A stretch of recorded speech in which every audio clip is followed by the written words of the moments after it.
Hi there, welcome to Fitness Online with Steve. My name's Steve Thomas, and in today's episode I'm going to be giving you the couch potato workout.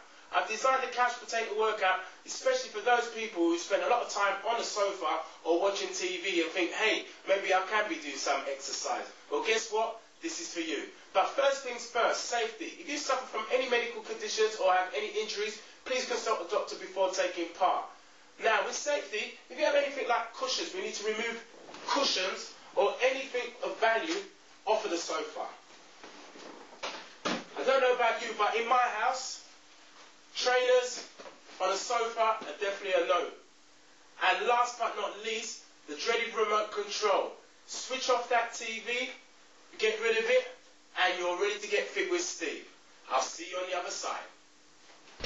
Okay, ready to start. First exercise we're going to start off is with a side bend. So hands behind your head, keep the knees slightly bent, push the feet firmly into the floor, and we're going to just bend over to the side just to where you feel comfortable.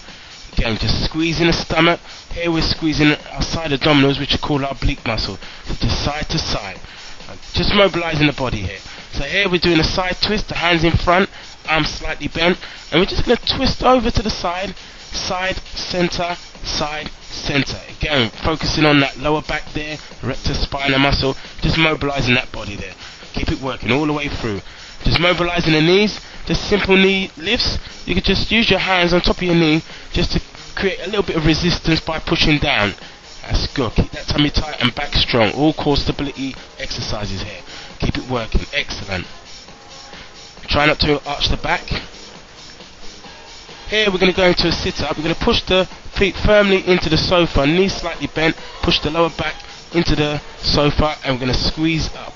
Here I'm starting off with a position with my hands behind my head. If you want to make it slightly easier, you can slide your hands down the side of the body. Again, so always looking up towards the ceiling, keep the neck nice and lengthened. Again, focus on one spot, look up, and then when you're ready, begin. So on most of these exercises, we're going to ask you to do 2 sets of 8 to 12 repetitions, but work to the level you feel comfortable with. And remember, always listen to your body. Come on, keep it working. All the way there. Excellent. We're going to turn it over onto our stomach. We're going to go into a back extension. This is going to work the lower back. This is the rectus spinal muscle. So again, just ensure that the feet are planted firmly as well as the thighs into the sofa. And then it's just a slight movement, just up and down. Remember, the lower back is just a small muscle. So all it's going to do is just a small movement here. That's good. So again, small movement per small muscle. Take that break. And then we're going to begin up and down. So anything between 15 to 25 degrees at the max. Keep it working. All the way there. That's good. Really working it back here. Always work it back when you work your stomach. Moving on, we're going into tricep dips. Again, making sure that the feet are planted firmly in the floor, knees are slightly bent. You're going to have the fingers pointing forward, and you're going to lower yourself off of the sofa, extend the arms, push yourself back up. So using the big muscles at the back of your arms, which you call your triceps. That's the back of your upper arm. Excellent. Take a quick break, and then we're going to go into the position again. So again, back into position, lower yourself down, extend those arms out. So remember, if you want to use an easier option, you can sit on the sofa each time you perform a rep. Keep it working, focus, keep that tummy tight, all the way there. Excellent, you're nearly there, keep it working. Here, we're just going to bring the elbow towards the knee. So you're just going to bring the opposite elbow across the body, and you're going to lift up the opposite knee. So here, you're working your stomach, at the same time, you're working your hip. So just to where you feel comfortable. Keep that tummy nice and tight. Good for the oblique muscles, which is the side abdominals. When you're ready, you can change sides. Again, try not to force it. Just a slight movement. Excellent. Keep it working. So remember, anything between 8 to 12 repetition, 2 sets, or even work up to 3 sets. Here we're moving on slightly. This is a slightly harder exercise. This is a press up. So what we want to have our arms nice and wide. That's good. Fingers planted firmly into the floor. Lower yourself down towards the floor. Extend those arms. So you're working your chest, your shoulders, and your triceps. Don't forget to breathe on this. So on the way up, breathe out through that mouth. That's good. Don't forget to take that break. So again, you might not be able to start off with the 8 repetitions, but work your way up. Start off with 5 and then 6, 7 and work your way up. Excellent. So back into that position. So just lower yourself down to where you feel comfortable. Remember, you don't have to go all the way down. Try not to lock out the elbows on this. Excellent. That's good. Nearly there. This next exercise is called a glutes lift. So what we're going to do, we're going to bend the knee and pushing the sole up towards the ceiling. Keep that knee bent so you're really working the backside here. Ensure that the knee doesn't touch the floor and try not to arch the back.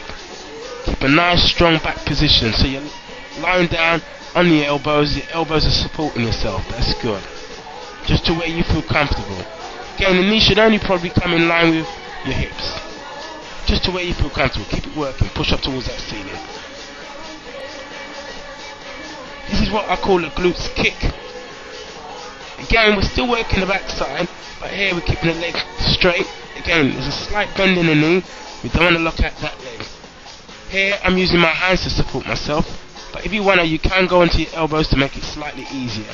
Remember, try not to make sure the feet touches the floor. That's good. Changing sides, legs extended out, support yourself, and up. So it's just a slight movement. Remember, the muscle on the back side, the glutes muscle, is just a small movement, small muscle. That's good. Keep it working.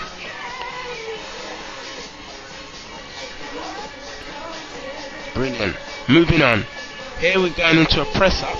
This time we're having our hands on the sofa. So again, fingers pointing forward. We can have the knees on the floor and the feet on the floor. If you want to make it slightly harder, bring the knees back slightly and take the feet off the floor just to increase the intensity. That's good. Keep it working. Working the chest, the shoulders and the triceps. Don't forget to take that break in between and then begin. So again, keeping those elbows nice and soft, back strong, always looking down towards that sofa. Keep it working, you're nearly there. Moving on, we're going into a set-up position. This time we're going to be working our lower stomach. We're going to put our feet on the sofa, push the lower back into the floor, use your hands behind your head, just like myself, just to come up. But just like with the first sit-up, if you want to make it slightly easier, you can slide the hands along the side of the body on the floor. Okay. Here we're doing the oblique kettle. So here you're pushing one hand in towards the floor, the hand behind the head, elbow up, and you bring that elbow towards the opposite knee without it touching. Don't forget to change sides. Again, just using your hands just to support your head, not to pull. Again, keep that tummy nice and tight, back nice and strong. Working the side abdominals here. So again, on all these exercises, anything between 8 to 12 repetitions, 2 sets. So again, you can start off with 1 set if you feel comfortable. Here is what I call a glute squeeze. So here, we're squeezing the backside up, we're bringing the knees up, but we're also keeping the tummy tight all throughout the exercise. You can use your hands and your forearms to support yourself by pushing them into the floor. So really squeeze. So squeeze, hold, and back down and control. Looking good. You can turn it round there. Here we're going to go into a leg lift, but this time it's a seated leg lift. Again, what we want to do, we want to flex the foot here and have it pointing up towards the ceiling. Again, try not to lock out the knee, just to where you feel comfortable, but we want to really keep the stomach engaged here. Opposite leg, again, keeping that stomach engaged here, so the stomach is holding the static contraction there. Breathe in for your nose and always breathe out for your mouth. Excellent, that's good. Anytime you want to come out of that position, you can. Here is a leg press. You're going to bring the knee in towards the stomach and push back out. Again, keeping the tummy nice and tight on this, so the tummy is working on this. Excellent. Working the stomach here, working the front of your thighs and your backside when you're pushing your legs out. And change over to the legs. That's good. Keep it working. So these are very basic exercises which anybody can do. Again, just start off with a nice, easy, smooth, controlled movement. See how many repetitions you can get. So remember, always listen to your body and work to the level you feel comfortable with. Last exercise is a tricep press up. So fingers nice and close, elbows nice and wide. Lower yourself down towards the floor. Push those arms out. Extend those arms. Work the chest, shoulders and the triceps. Excellent. You've worked hard with Steve. I'll see you next time.